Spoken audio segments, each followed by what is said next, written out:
है वो कहो कि अब मैं डिसिप्लिन्ड रहूँगा।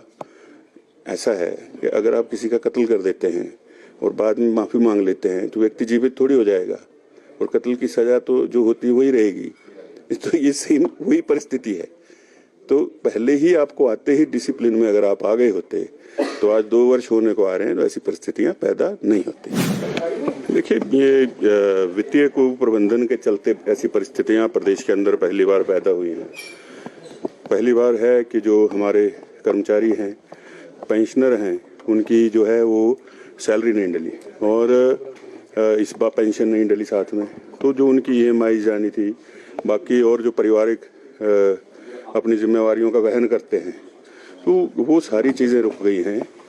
और मैंने पहले भी कहा था, आपको याद होगा मेरा पहला बयान था कि ये प्रदेश के अंदर जो है आर्थिक संकट की स्थिति पैदा हो गई है और लोग जो हैं वो अपना अपना ध्यान स्वयं रख लें। सरकार को कोई किसी की चिंता नहीं है ऐसा प्रतीत होता है। देखिए, बहुत सारी चीज़ें हैं और उसमें अब कई जगह एजेंसियां जांच भी कर रही हैं, तो उसके बारे में अभी टिप्पणी करना ठीक नहीं है। लेकिन ये सत्य है कि ये वित्तीय कुप्रबंधन है।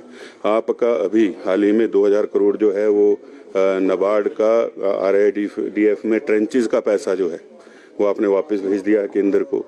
और जो आपकी जो है योजना आयोग को रिपोर्ट गई है उसमें कई चीज़ें छुपाई गई हैं, जिसमें सबसे बड़ी चीज़ है जो 1500 रुपया महिलाओं को प्रदेश की देने का वादा किया था, उसका उसमें जिक्र नहीं है। और अब जो है वो पंचायतों के सिर जो है थोप दिया है कि आप लोग जो हैं अब चयन करिए किसको लेना किसको नहीं लेना।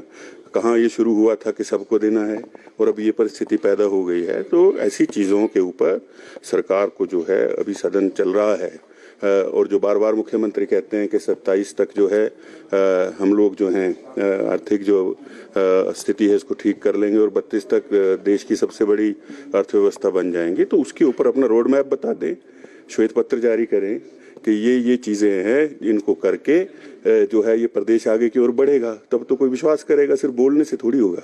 आर्थिक संकट तो है नहीं, मुख्यमंत्री तो कह रहे हैं कि सिस्टम को सही करने के लिए कुछ परेशानी जरूर हो रही है। देखिए, जिस दिन सत्ता में आए उस दिन से आर्थिक संकट बोलते रहे। अब क्योंकि बाकी प्रदेशों में चुनाव है तो कह रहे, अब हाल ही में जैसे ये 3 प्रदेशों में चुनाव हो रहे हैं तो अपनी जो है स्टेटमेंट बदली है कि आर्थिक स्थिति बिल्कुल ठीक है। जब अगर ठीक है तो ऐसी परिस्थितियां पैदा क्यों हुई?